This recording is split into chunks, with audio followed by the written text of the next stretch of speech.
Are you ready?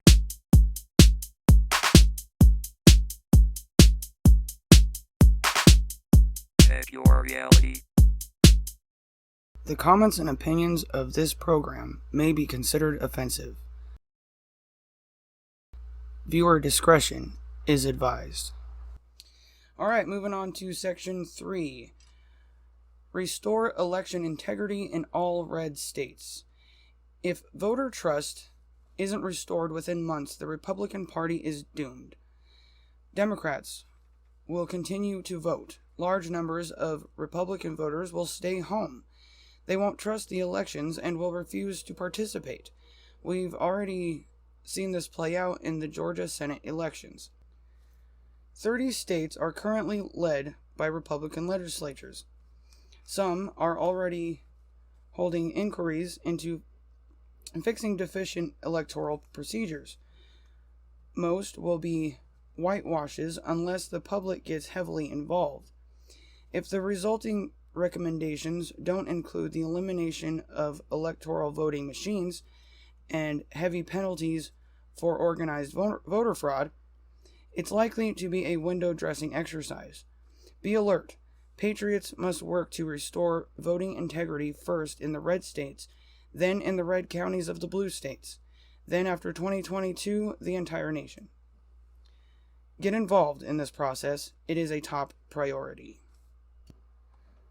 So, to start off our analysis of this little section, I personally can,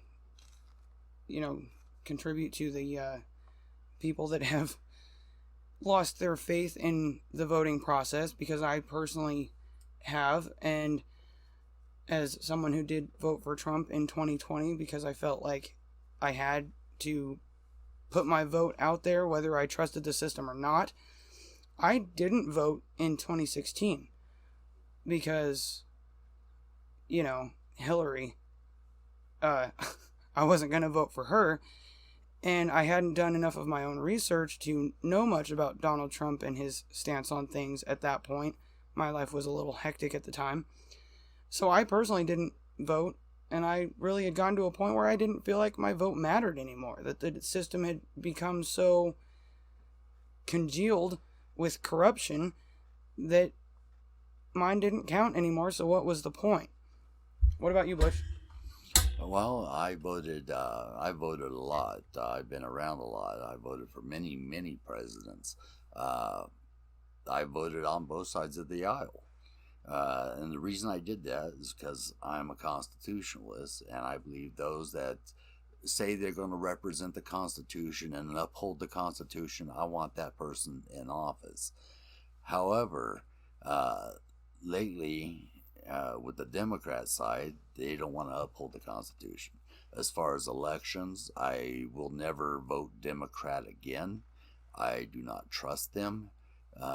They are socialists, communists in disguise, and one who has actually served during the Cold War. I have a preference towards communists. Communist is a person's ideological beliefs. It's not their skin color. It's not their religion. It's their ideological beliefs. So I'm not racist. I am, however, prejudiced. What do you think, Forrest? Well, I honestly haven't had much faith in the voting system for some time. With how much power the Electoral College has, with who actually gets elected and who doesn't get elected, I've never really felt like my vote actually has much to say. And honestly, when I saw the lineup for the candidates for this last election season, I could tell that Biden was going to be cheating his way up to the top. He has a history of plagiarism. He has a history of weaseling himself out of, less than favorable remarks. And when I first saw him take the podium, I could tell he was pretty elderly, and I wasn't sure how he was going to manage to get his way to the top this time, like he usually does. But there's a lot of states reviewing their ballots right now There's full-on forensic investigations going into it. The fact that we have to have these investigations have diminished it even further for me, unfortunately. I wish I could say I feel comfortable participating. I love this country. I've been part of it. My family has been part of it for generations, an incredibly long time. We were some of the first settlers over here. But the way that things are going now, I don't know how anybody could have much faith in the system anymore. That's why we see so many libertarian-leaning individuals now. And I saw, a lot of people during the presidential election saying that, oh, they just have a strong libertarian candidate in there because they want to mess up the Republican votes and the more right-leaning people that want their gun rights and stuff like that. They're trying to divert their votes. No, I actually think the Libertarian Party is growing because of people feeling betrayed. We pay our taxes, we do our dues, and then we hear about money going overseas on pallets. We hear about money going overseas in stimulus packages and aid for countries. Meanwhile, our country is struggling. We're not belly up, and I don't think we ever will go fully belly up. We've gotten too solidified as a country. But it's going to get really rough.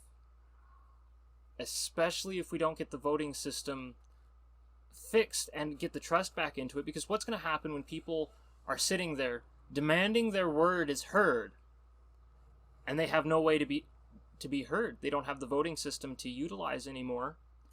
Well, that's probably going to result in rioting. What have we seen an uptick in? Social unrest. Coincidence? I think not. Well, I have to agree with you on the idea that Libertarian Party is growing. I think it is, as well as Constitutional Party, because many people, they see the far right and they see the far left, and they're like, I don't want to be a part of either one of those. So if you're down as a Republican, people automatically think you're extremely far right. You're down as a Democrat, people automatically think you're extremely far left. And that's what the separate parties have started to stand for, was the extremes of both sides. Whereas, if you're a libertarian, you fall somewhere in the middle. If you're a constitutionalist, you believe in the original Constitution laid down by our forefathers. But what you guys were both saying also falls in with what he was saying about get involved in this process. It's a top priority. It is a top priority because if we, the people, get involved in our voting process, we can help secure it and reinstate what it was. Exactly. That our voices do matter. And I think that can happen with or without the Electoral College. But the Electoral College, if you actually do your research on it, there are reasons for the Electoral College. Oh, yeah, and I think if our voices are heard and we get involved in the process, the original reasons and meaning of having the Electoral College also comes back. Something that I wanted to add in there really quick is somewhere along the way, it switched from a democratic republic to Democrats versus Republicans. And that's something that we need to stop kind of as soon as possible. It's not Democrats versus Republicans. It never was supposed to be. But yet, here we are. We see people on either side of the aisle throwing stuff back and forth.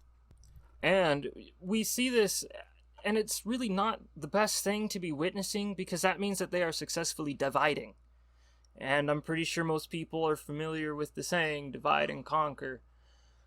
And at this point in time where we are now, we have people that are starting to get worried about the latter. Now, I believe that the Electoral College is a good thing. It has its downfalls. The Electoral College is there to represent a group of people.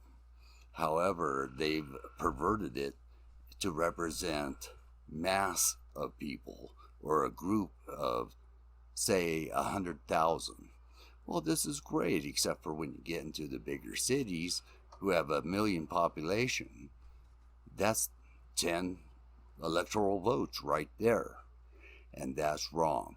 They should have to represent either a district, a county, or something along those lines. So that way there, all the voices can be heard, not just muffled out by the bigger cities. Alright, step number 4, close the Republican primaries immediately. This should be a no-brainer, but no one is talking about it. Only 5 U.S. states have truly closed Republican primaries. This means that in most states, Democrats and independents, even communists, can vote in Republican primaries, and they do. All over the country, the GOP's enemies vote in Republican primaries to pick the weakest, most wimpy candidate they can. That's why the Republican base is super patriotic, but most of their elected representatives in most states vote like progressive Democrats. Close the primaries, Republican patriots. It will transform your party. I believe wholeheartedly that we need to close the primaries for what are the exact same reasons that he stated. There's too many people that can infiltrate, come on in and say, oh yeah, I'm going to vote Republican, and I want this guy over here. He has a wimpy handshake, so I know he's going to be easy to control. So yeah, what he says is 100% spot on. We need to get rid of the primaries. Just go straight election. Do you have anything to add for us? Honestly, I didn't know that the Republican primaries were still open. I just assumed that they closed a while back. I just kind of assumed. Oops. This reminds me of the song Master of Puppets. Just saying.